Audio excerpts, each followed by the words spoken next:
guys, welcome to video 206. This is Noah. I'm Bill. You can't keep eating the book. Today we're reading Cheese Louise by David Michael Slater. What do you think, buddy? It's gonna be a good book. Huh? It's gonna be a good book. Today I'm wearing my From Noah with Love shirt. Huh? It's the nonprofit that we work at. Everybody's volunteer. There's no paid staff or anything like that. So check us out. Check us out on Facebook. We're gonna get a website up here pretty soon, but we just had our 2-year anniversary of being a nonprofit. So we love to help more families out. If just shoot us an email from noahwithlove@gmail.com. Let us know how we can help. We serve families with kiddos that have disabilities, and we'd love to help you out any way we can. So anyway, just thought I'd throw that out there. But today we're reading Cheese Louise by David Michael Slater. You ready, buddy? What? The author signed this. It says, "Be cheesy, David Michael Slater. Best wishes and all success." You don't get the author signing these every day. Wow. "You're obviously not a cheese whiz," the carrot chuckled. "This Cheese Louise has holes in her head," he added. "All Swiss cheeses have holes in their head," said the corn. "Don't mind him, Louise. You're in the bottom drawer. I'm Popcorn, and this is Seymour Carrot. Welcome to the wait." "What's the wait?" asked Louise, feeling foolish. "Didn't they teach you anything at the supermarket?" cried the carrot. "Don't be so sour, Seymour. She's fresh from the factory." Popcorn wrapped his husk around Louise. "Let me explain," he said, leading her up a shelf. You can't eat the book, buddy. "We're all waiting to be chosen," Popcorn said. "Yeah, so we don't go to waste," added Seymour Carrot. "There's nothing worse than getting moldy. So try to look your best when the lights come on." Louise was thinking nervously about all this when, wham! Everything shook again. "What was that?" Louise asked. Popcorn sighed. "Stand back and you'll see. The door is a little loose." Uh-oh. Wham! Something hit the fridge door. The latch clicked, and the door popped open just for a moment. Wham! It happened again, but this time the door opened enough for a hideous paw to snake through the crack. But the door was heavy. The paw vanished just before it swung shut. "That was Kit," warned Popcorn. "The nastiest cat ever to prowl a linoleum floor. He's always trying to get into the refrigerator. And if he grabs you," added Seymour, "he'll just roll you around on the floor until someone has to throw you away. You'd be wasted." "Just last week," Popcorn said with a shiver, "he almost snatched a Turkey Club sandwich from the second shelf. The brave little lunch would have been a goner if he hadn't poked Kit in the eye with his toothpick." Ouch. "So cheesy," Seymour Carrot said. "If you keep away from Kit, someday you might be chosen. Slipping back into the bottom drawer," he added, "even if you've got holes in your head." Popcorn smiled at Louise. "Ignore that cantankerous carrot," he said. "You'll be chosen soon enough." He turned and jumped down, pulling the drawer closed behind him. A bright light shone down on the shelf. Louise tried to stand still as a giant hand reached over her and into a bread bag. "Hooray, hooray, I'm toast!" She heard the little slice call as it was carried away. The refrigerator door swung shut, and the bright light was gone. Louise slunk into a corner and slumped against the shelf. "How will I ever be chosen with these horrible holes?" she whimpered. Louise looked around and noticed she was sitting next to a rather hefty bowl of chocolate pudding. "You poor cheese," he sighed. "I can see right through you. You want to hide those holes, don't you? Am I right? With chocolate, maybe?" Louise considered the pudding suggestion for a moment. Then her eyes lit up with hope. "I thought so," he cried. "Go on and help yourself. The proof is in the pudding. By the way, you can call me Moose." Cheese Louise filled herself up with chocolate pudding and lay down on the middle of the shelf. "No one can see through me now," she thought to herself. "I'm perfect." Soon the bright light shone again. Louise opened one eye as the giant hand hovered above her. choose me, she whispered. But the hand moved past her and picked up a piece of pie. Louise could see the little cherries grinning as the plate passed her above her. Suddenly, there was a great gasp from the others in the refrigerator. The hand paused on its way out, and Louise looked through the open door. Barreling towards the shelves at full speed was Kit the cat. He was the meanest, scariest looking beast she could ever imagine. He had sharp gray and white whiskers and a black patch over his left eye. His good eye was yellow and deep and truly terrifying. Cheese Louise held her breath. Kit made a snarling leap towards her shelf, but the door slammed shut just in time. A great thud shook the refrigerator, and everyone inside heaved a huge sigh of relief.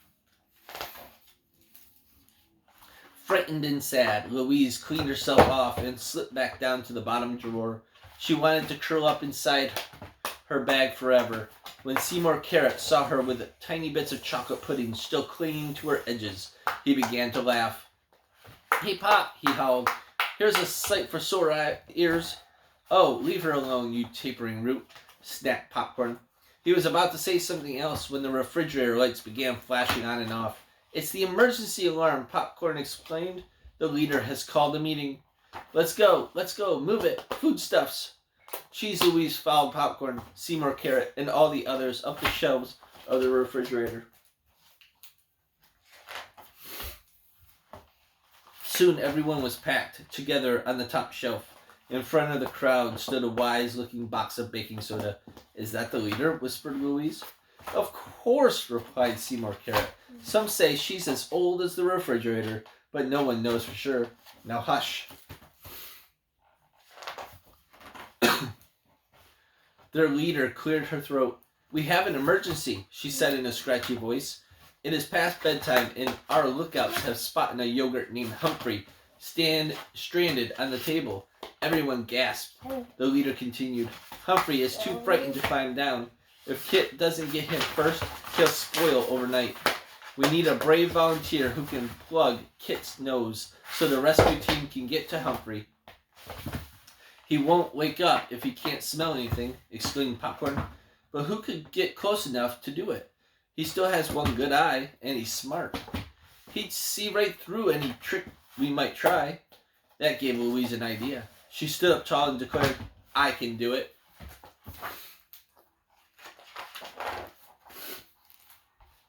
An enthusiastic cheer went around for Cheese Louise. The leader called her over, and Louise whispered the plan to her. "Fabulous," proclaimed the leader. "What a brave cheese you are. We must act quickly."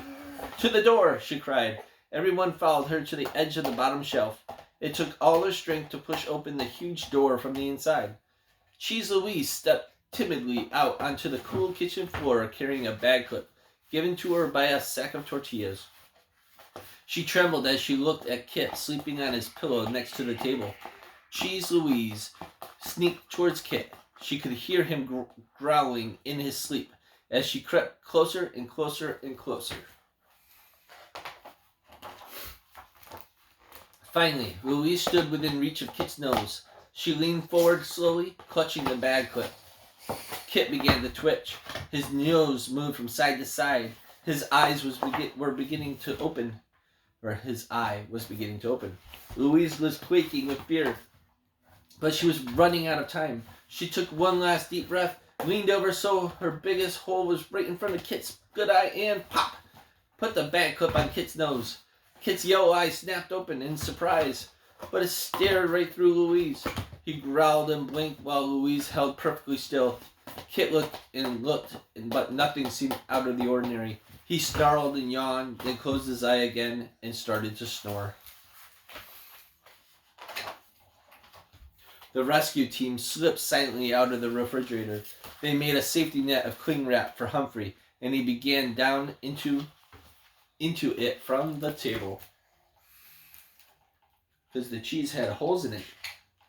The cat looked right through the cheese. When the team had Humphrey safely back inside the fridge, Louise removed the clip from Kit's nose and hurried back to the door, where she was greeted with cheers. Cheese Louise was a hero. When Louise climbed back inside, Humphrey said, "If it weren't for you, I'd be in the disposal by now. Thank you from the bottom of my container." Louise didn't think she could ever be happier, but she was wrong. Suddenly, the bright light shone down. Everyone became quiet and still. Popcorn and Seymour Carrot were next to Louise. They were both grinning. "Look, look," they whispered excitedly. Louise peeked up, and there it was, a huge hand right over her head. She held her breath as giant fingers reached out and carefully lifted her into the air. "Goodbye, darling," shouted Popcorn, waving his husk. "No one will ever forget you." "Ciao, Cheesy," laughed Seymour Carrot. Humphrey blew her a kiss. "Here's looking through you, kid," he called. Louise smiled down at her friends as she was carried away. The best part of being chosen was knowing that all the Swiss cheeses who came to the fridge in the future would hear her story and be proud to be just like her, the famous Cheese Louise. The end. That was Cheese Louise by David Michael Slater. What do you think, bud? Yeah, it's a good book. It's actually a real good book, yeah. Cheese got eaten at the end, but you know.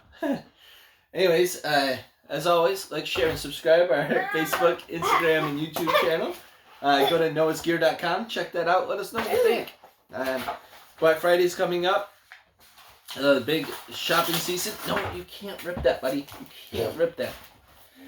The big shopping season is coming for, you know, Christmas season and all that.